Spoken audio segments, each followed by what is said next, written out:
اعوذ باللہ من الشیطان الرجیم بسم اللہ الرحمن الرحیم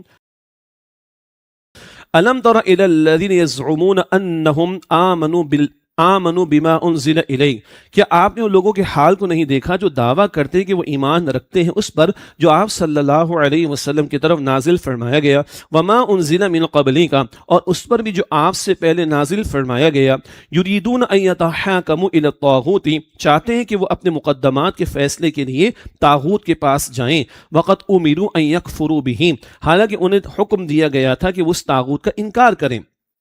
یہ دیکھیے کہاں جا رہے ہیں؟ طاغوت کے پاس۔ یہاں طاغوت کون ہے؟ یہود کے سردار۔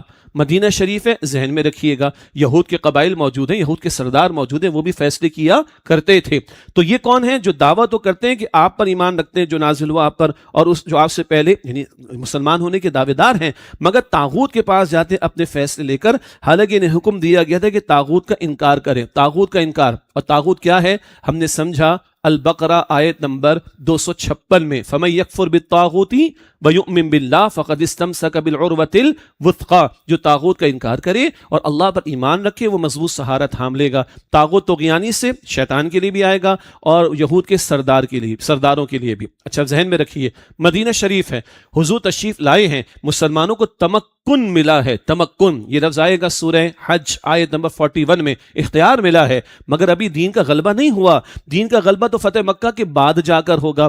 ابھی یہود کے سردار بھی فیصلے کرتے تھے اور نبی علیہ السلام بھی فیصلے فرماتے تھے، تو مسلمانوں کو بٹ نیچرل کہاں سے فیصلے لینے چاہیے؟ رسول اللہ علیہ السلام سے۔ مگر یہ آستین کے سانپ منافقین یہود کے سرداروں کے پاس جا کر فیصلے کرواتے تھے۔ یریدون ان یتحاکموا الی الطاغوت، وہ چاہتے کہ اپنے مقدمات کے فیصلے کے لیے طاغوت کے پاس جائیں، وقد امروا ان یکفروا بہ، حالانکہ انہیں حکم دیا گیا تھا کہ وہ اس طاغوت کا انکار کریں۔ ویرید الشیطان ان یضلهم ضلالا بعیدا، اور شیطان چاہتا ہے کہ انہیں گمراہ کرے بہت دور کی گمراہی میں۔ اب یہ منافقانہ طرز عمل کیا ہے؟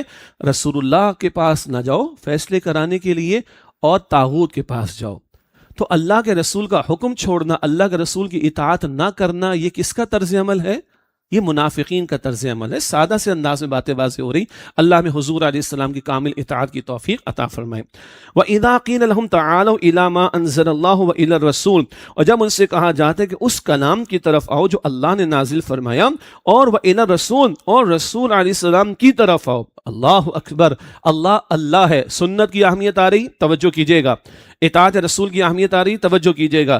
انکار سنت کے فتنے کا رد ہو رہا ہے، توجہ کیجیے گا۔ تعالوا الی ما انزل اللہ، الی 2 مرتبہ ہے، ادھر بھی غور کیجیے گا، 2 مرتبہ ہے۔ الی ما انزل اللہ، جو اللہ نے نازل فرمایا اس کی طرف آؤ، وَإِلَى الرَّسُولِ، اور رسول کی طرف آؤ۔ اللہ نے کیا نازل فرمایا؟ قرآن کے علاوہ بھی حضور پر وحی آئی، ہم پڑھتے آئے ہیں، تحویل قبلہ کے موضوع کے ذیل میں بھی ہم نے پڑھا، آئندہ بھی پڑھیں گے۔ اللہ نے قرآن بھی عطا کیا، تو قرآن سے بھی فیصلہ لو، اور وَإِلَى الرَّسُولِ، اور کس طرف آؤ؟ رسول کی طرف آؤ، رسول سے بھی فیصلہ لو۔ رسول حکم دیتے ہیں، سبحان اللہ۔ سورہ حشر آیت نمبر 7، مَا آتَاكُمُ الرَّسُولُ فَخُذُوهُ وَمَا نَهَاكُمْ عَنْهُ فَانْتَهُوا، رسول جو حکم دے لو، مانو، عمل کرو، اور جس سے روک دے اس سے رک جاؤ۔ اللہ اپنے کلام کی طرف بلا رہا ہے اور اللہ اپنے رسول کی طرف بلا رہا ہے، 2 باتیں ہیں نا، صلی اللہ علیہ وسلم۔ آگے دیکھیے، رأیت المنافقین، تو اے نبی علیہ السلام آپ منافقین کو دیکھیں گے، یصدون عنک صدودا، کہ وہ آپ سے روح گردانی کرتے ہوئے منہ موڑ لیتے ہیں۔ آپ سے منہ موڑتے ہیں، آپ سے منہ موڑتے ہیں، کیا مطلب؟ آپ کی اطاعت کے لیے تیار نہیں، آپ کا حکم ماننے کو تیار نہیں۔ ہمارے استاد ڈاکٹر اسرار صاحب بھی فرماتے تھے رحمۃ اللہ علیہ، اور ہمارے ایک اور استاد جو کراچی میں تمام مدرسین کے استاد رہے، انجینئر نوید احمد صاحب مرحوم، وہ بھی فرماتے تھے یہ سورہ نساء منافقین پر بہت بھاری ہے، اور یہ سورہ نساء منکرین سنت پر بھی بہت بھاری ہے، بہت بھاری۔ انکار سنت کا فتنہ برپا کرنے والوں کے لیے بہت بھاری ہے۔ یصدون عنک صدودا، آپ سے روح گردانی کرتے منہ موڑ لیتے، کہتے ہیں قرآن کافی ہے اور کچھ نہیں چاہیے۔ کیا کہتے ہیں؟ قرآن is enough for us, nothing more is needed۔ آج بھی یہ چل رہا ہے۔ فَكَيْفَ إِذَا أَصَابَتْهُمْ مُصِيبَةٌ بِمَا قَدَّمَتْ أَيْدِيهِمْ، تو اس وقت کیا حال ہوتا ہے جب ان کو کوئی مصیبت پہنچتی ہے ان کرتوتوں کی وجہ سے جو ان کے ہاتھوں نے آگے بھیجے۔ ثُمَّ جَاءُوكَ يَحْلِفُونَ بِاللَّهِ، پھر اے نبی علیہ السلام وہ آپ کے پاس آتے ہیں اللہ کی قسمیں اٹھاتے ہوئے، ان اردنا الا احسان و توفیقا، کہ ہم نے تو صرف بھلائی اور موافقت کا ارادہ کیا تھا. یعنی نبی علیہ السلام کی بات سے فرار اختیار کرتے ہیں، پھر کوئی ان پر سرزنش آ جائے، کوئی ان کا پول کھول دے. اللہ تعالیٰ قرآن میں آیات نازل فرما کر، یہ بھی ہوتا ہے سورہ توبہ میں ہوگا، ان کا پول کھولا جائے گا، کوئی سرزنش ہو جائے، کوئی سزا ان کے لیے آ جائے، کوئی ان کی ذلت کی بات آ جائے تو روتے ہوئے آتے ہیں قسمیں اٹھاتے ہوئے، ہم نے تو صرف بھلائی کی بات چاہی تھی، موافقت کا ارادہ کیا تھا، یہ ہمارے ساتھ ایسا کیوں ہو گیا. اس مقام پر ایک جو مشہور واقعہ ہے نا، ایک منافق اور ایک یہودی کے بارے میں جو ایک مقدمہ کا معاملہ ہوا تھا، اس کے ذیل میں پھر وہ بات کہ منافق پھر حضرت عمر کے پاس گیا رضی اللہ عنہ، اس نے تو گردن اڑا دی. جب پیغمبر سے فیصلہ لے کر آگے تو عمر سے کیا پوچھنے کو آیا تو؟ ہاں، اللہ کے رسول کا حکم نہیں مانتا. اس واقعے کو بھی یہاں پر مفسرین نے نقل فرمایا، اس میں کچھ تفصیلات ہیں، وہ تفاسیر میں دیکھیے گا. اصولی مجموعی بات کیا ہے؟ اگر کوئی تکلیف پہنچتی ہے، کوئی ملامت ہوتی ہے، کوئی سرزنش ہوتی ہے، روتے ہوئے آتے، قسمیں اٹھاتے ہوئے، کیا کہتے ہیں منافق؟ ان ارادنا الا احسانا و توفیقا، کہ ہم نے تو صرف بھلائی اور موافقت کا ارادہ کیا تھا. اولئک الذین یعلم اللہ ما فی قلوبہم، یہ وہ لوگ ہیں کہ اللہ جانتا ہے جو ان کے دلوں میں ہے. فاعرض عنہم وعظہم وقل فاعرض عنہم وعظہم، تو اے نبی علیہ السلام ان سے درگزر کیجیے اور انہیں نصیحت کیجیے. وقل لہم فی انفسہم قولا بلیغا، اور ان سے ان کے دلوں پر اثر کرنے والی بات کہیے. سبحان اللہ، قرآن کا اثر بھی ہے، صاحب قرآن کی بات کا اثر بھی ہے. اللہ مجھے آپ کو ہمیں توفیق دے، ہم پیچھے رہیں، اللہ اور اس کے رسول کی بات کو آگے رکھیں. قرآن تو دلوں کو پہاڑوں کو ہلا دیتا ہے نا قرآن پاک، دلوں پر اثر ڈالنے والا کلام. حضور کا بھی کلام ایسا، حضور کی خطبات موجود ہیں، صحابہ روئے ہیں، دھاڑے مار مار کے روئے ہیں. اللہ اکبر کبیرہ، بعد میں کبھی ذکر کریں گے. یہاں منافقین کے بارے میں بھی فرمایا جا رہا ہے وعظہم، اور انہیں نصیحت کیجیے. وقل لہم فی انفسہم قولا بلیغا، اور ان سے ان کے دلوں پر اثر کرنے والی بات کہیے. وما ارسلنا من رسول الا لیطاع باذن اللہ، اور ہم نے ہر رسول کو صرف اس لیے بھیجا ہے کہ اللہ کے حکم سے اس کی اطاعت کی جائے. یہ ہے اطاعت رسول کی اہمیت.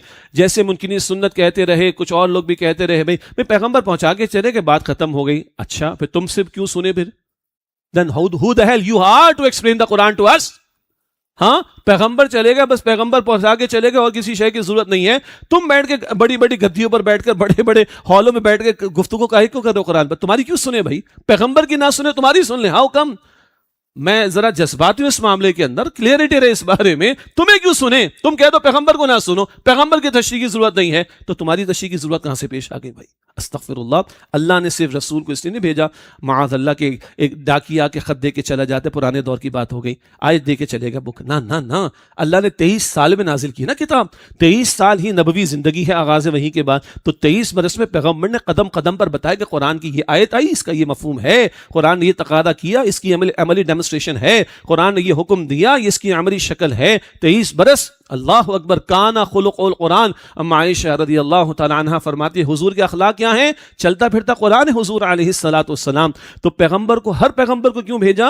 الا لیطاع باذن اللہ، کہ اللہ کے حکم سے اس کی اطاعت کی جائے. وَلَوْ أَنَّهُمْ إِذْ ظَلَمُوا أَنفُسَهُمْ جَاءُوكَ فَاسْتَغْفَرُوا اللَّهَ، اور اگر وہ لوگ جب اپنی جانوں پر ظلم کر بیٹھے تھے تو اگر آپ کے پاس آتے اے نبی علیہ السلام، فَاسْتَغْفَرُوا اللَّهَ، پھر اللہ سے بخشش مانگتے، وَاسْتَغْفَرَ لَهُمُ الرَّسُولُ، اور ان کے لیے رسول علیہ السلام بھی بخشش مانگتے، لَوَجَدُوا اللَّهَ تَوَّابًا رَحِيمًا، تو ضرور وہ اللہ کو بہت توبہ قبول فرمانے والا، نہایت رحم فرمانے والا پاتے. اگر ظلم کر بیٹھے، اپنی جانوں پر خطائیں کر بیٹھے ہیں، تو کیا کرتے؟ آپ کے پاس آتے اور اللہ سے بخشش مانگتے، اور آپ بھی بخشش مانگتے، تو ضرور اللہ کو بہت توبہ قبول فرمانے والا، نہایت رحم فرمانے والا پاتے. یعنی حضور کے پاس آؤ، معافی تلافی بھی کرو، اللہ سے بخشش مانگو، حضور کی دعا لو، اللہ بخش دے گا. اب اگلی بات ذرا دل کو وسیع کر کے سنیے گا. ہمارے ہاں کچھ مسائل ہیں نا، توحید کے تقاضوں کے بارے میں، علم الکلام کے بارے میں، اور دیگر مباحث کے بارے میں ہمیں لڑانا اور لڑنا نہیں آتا، ہمیں جوڑنا زیادہ آتا اللہ کی توفیق سے. تو دل کے کانوں سے سنیے. مفسرین نے لکھا کہ آج بھی اللہ کے رسول علیہ السلام کی مسجد میں حاضری ہو، اللہ کے رسول علیہ السلام کے روضے پر حاضری ہو، وہ مقام قبولیت کا ہے. آج بھی اس کا اظہار ہو جائے گا. دعا اللہ سے مانگنی، دعا اللہ سے مانگنی، دعا اللہ سے مانگنی ہے، مگر وہاں جاؤ جب موقع ملے تو اللہ سے مانگو. اللہ بخشنے والا ہے. اللہ سعادت عطا کرے، حضور کے روضے کی ہمیں زیارت بھی عطا کرے، اور حضور کی دعاؤں میں اللہ تعالی ہمارا حصہ بھی شامل فرمائے. یہ آج کے اعتبار سے بھی، یعنی اس آیت کے نزول کے بعد اور حضور کے جانے کے بعد بھی اس کی یہ شکل مفسرین نے اس کو نقل فرمایا ہے. اگلی آیت بھی بہت گہری ہے، بہت جامع ہے اطاعت رسول کے حوالے سے صلی اللہ علیہ وسلم۔ فرمایا فلا وربک لا یؤمنون، پس اے نبی علیہ السلام آپ کے رب کی قسم یہ اس وقت تک مومن نہ ہوں گے حتی یحکموک فیما شجر بینہم، جب تک کہ اپنے باہمی جھگڑوں میں آپ کو حکم یعنی منصف نہ بنائیں، آپ کو فیصلہ دینے والا نہ بنائیں، نمبر 1۔ نمبر 2 ثم لا یجدوا فی انفسہم حرجا مما قضیت، پھر جو فیصلہ آپ فرمائیں وہ اس سے دلوں میں کوئی تنگی محسوس نہ کریں۔ 2۔ نمبر 3 وَيُسَلِّمُوا تسلیما، اور بخوشی تسلیم کریں، پورے طور پر اپنے آپ کو جھکا دیں۔ جب تک یہ نہیں کریں گے اللہ تعالیٰ قسم اٹھا کر فرما رہے کہ ان کا ایمان نہیں ہے۔ نمبر 1 کیا؟ آپ کو اپنے معاملات میں فیصلہ دینے والا۔ ہم پڑھیں گے سورہ احزاب کی آیت نمبر 6، النبی اولا بالمؤمنین من انفسہم، نبی علیہ السلام اللہ اکبر ایمان والوں کے نزدیک ان کی جانوں سے بڑھ کر عزیز اور مقدم ہے، ایک مفہوم۔ دوسرا مفہوم، نبی علیہ السلام کو ایمان والوں کی جانوں پر ایمان والوں سے بڑھ کر اختیار حاصل ہے۔ سنیں، نبی علیہ السلام کو ایمان والوں پر ایمان والوں سے بڑھ کر اختیار حاصل ہے، جو چاہیں کریں ایمان والوں کے ساتھ اور جو چاہیں حکم دیں۔ یہ سورہ احزاب کی آیت نمبر 6 میں پڑھیں گے۔ یہاں کیا ذکر آ رہا ہے؟ اللہ قسم اٹھا کر فرما رہے، اللہ آپ کے رب کی قسم یہ ایمان والے نہ ہوں گے جب تک کہ آپ کو اے نبی معاملات میں فیصلہ دینے والا اتھارٹی تسلیم نہ کرے۔ نمبر 2 جو حکم آپ دے دیں، جو فیصلہ فرما دیں، کوئی تنگی دل میں محسوس نہ ہو، خلجان یہ کیا ہو گیا، وہ کیا ہو گیا، یہ حکم کیوں آ گیا، اس چیز کی پروہیبیشن کیوں آ گئی، فلاں چیز کیوں منع کر دی گئی، فلاں تقاضا کیوں کر، نہ دل میں کوئی تنگی بھی نہیں۔ اور اس سے اگلی بات وَيُسَلِّمُوا تَسْلِيمًا، پوری خوشی خوشی تسلیم کر کے جب تک جھکا نہ دیں اپنے آپ کو تب تک ان کا ایمان نہیں ہوگا۔ اب ہم تنہائی میں بیٹھ کے سوچ لیں، اللہ کے رسول نے معیشت کے بارے میں، معاشرت کے بارے میں، سیاست کے بارے میں، عدالت کے بارے میں، خوشی کے بارے میں، غمی کے بارے میں، لباس کے بارے میں، کمانے کے بارے میں گنتے چلے جائیں، بہت سارے احکامات دیے۔ اول تو معلوم کرنا چاہیے، ہمیں سیکھنا چاہیے، اور پھر چیک کرنا چاہیے کہ عمل کر رہے ہیں یا نہیں، پھر اس آیت کا مطالعہ کرنا چاہیے۔